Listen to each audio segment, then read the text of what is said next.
बची हुई ब्रेड के अंदर मलाई डालें और आप लोग इस रेसिपी को देख के हैरान रह जाने वाले हैं क्योंकि ये इतनी ज़बरदस्त बनती है। मलाई को अंदर डाल के बच्चों की बहुत ज़्यादा फेवरेट होने वाली है।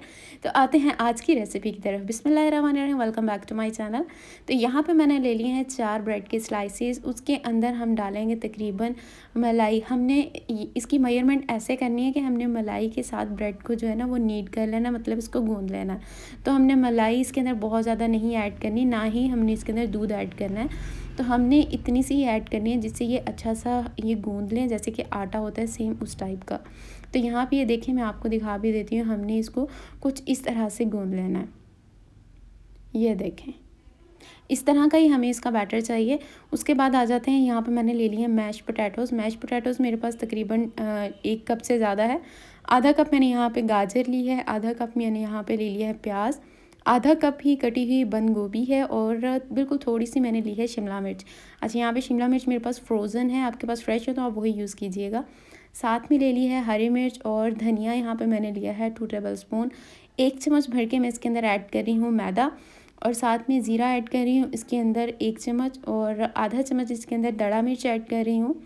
आधा चम्मच ही इसके अंदर नमक जाएगा, आप अपने टेस्ट के हिसाब से इसको एडजस्ट भी कर सकते हैं। और आधा चम्मच हम इसके अंदर चाट मसाला डाल देंगे, जो कि इसकी टेस्ट को 4 चांद लगा देने वाला, बहुत ज़बरदस्त और बहुत लाजवाब बनेंगे। तो अच्छी तरह से हमने इन सारी चीज़ों की मिक्सिंग कर लेनी है और उसके बाद आगे चल के मैं इसमें एक ऐसी चीज़ डालूँगी जिसके बाद आपको ना तो इन्हें किसी चीज़ की कोटिंग करनी पड़ेगी, ना ही इसके अंदर आपको अंडा चाहिए होगा कोटिंग के लिए, और ना ही ब्रेड क्रम्स। अच्छा, यहाँ पे मैंने सोया सॉस और चिली सॉस भी डाल दी है, इससे इसका टेस्ट बहुत अच्छा हो जाता है। अच्छा, 1 अंडा हम इसके अंदर ही डाल देंगे और अंडा इसके अंदर इसलिए डाला है ताकि हमें बाद में उसकी किसी चीज़ से कोटिंग करनी ना पड़े।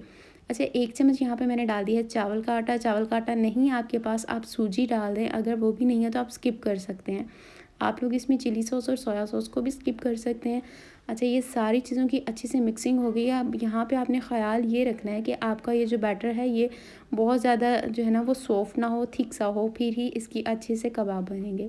यहाँ पे मैंने एक ट्रे ले ली है और इसको मैं कर रही हूँ ऑयल से ग्रीस, और उसके ऊपर अब हम ये सारा बैटर जो है इसको फैला लेंगे। तो आप बैटर की कंसिस्टेंसी जो है वो चेक कर सकती हैं, क्रीमी सी है, बहुत ही मज़ेदार सी है, लेकिन जो है वो रनी नहीं है। इसी तरह की ही आपको रखनी है। और यहाँ पे देखिए, मैं इसको स्पून की मदद से अच्छी तरह से स्प्रेड कर लूँगी, सारी साइड से इसको मैं सेट कर लूँगी। आप इसकी कोई सी भी शेप बनाना चाहें आप बना सकते हैं। आप इसको राउंड शेप में भी बना सकते हैं, आप इसको बॉल्स की शेप में बना के भी फ्राई कर सकते हैं। तो यहाँ पे ये देखें, एक टिप ये है कि आपने जब भी इसकी कटिंग करनी है वो आपने इस तरह से नाइफ़ के ऊपर ऑयल लगा के फिर इसकी कटिंग करनी है, क्योंकि हमने इसके अंदर मलाई यूज़ की है, तो जिसकी वजह से ये सारा बटर नाइफ़ के साथ चिपक जाएगा और इसकी कटिंग अच्छी नहीं होगी। तो इसलिए जब भी आपने इसकी कटिंग करनी है तो कटिंग करने के लिए आपने पहले नाइफ़ को अच्छी तरह से ऑयल लगा लेना है। तो यहाँ पे देखिए, अब मैं इनको इस तरह से आपको नाइफ़ की मदद से उठा के भी दिखा देती हूँ कितने परफेक्ट ये बने हैं, परफेक्ट इनकी शेप आई है। तो अब इनको फ्राई करेंगे। अच्छा, फ्राई करने के लिए हमने इनको डीप फ्राई नहीं करना, थोड़ा सा यहाँ पे ऑयल हमें चाहिए। तो यहाँ पे देखिए, बस इतना सा मैंने ऑयल ले लिया है और अब हम इसके अंदर इनको डाल देंगे। अच्छा, फ्राई करने के लिए आपने ऑयल को पहले बहुत अच्छे से गर्म कर लेना है और उसके बाद फिर आपने इसके अंदर इनको डाल के आपने फ्लेम जो वो बिल्कुल लो कर देनी है। फ्लेम अगर हाई रहेगी तो ये जल जाएंगे, इसलिए आपने लो फ्लेम कर देनी है, क्योंकि ऑयल हमने पहले ही गर्म कर लिया हुआ अच्छी तरह से। और फिर हमने इसकी साइड भी इस तरह से चेंज करते रहना है। तो कलर आप लोग देख सकते हैं कितना अच्छा इसका आया है। कोई हमने इसकी कोटिंग नहीं की, कोई हमने इसके लिए ब्रेड क्रम्ब नहीं चाहिए।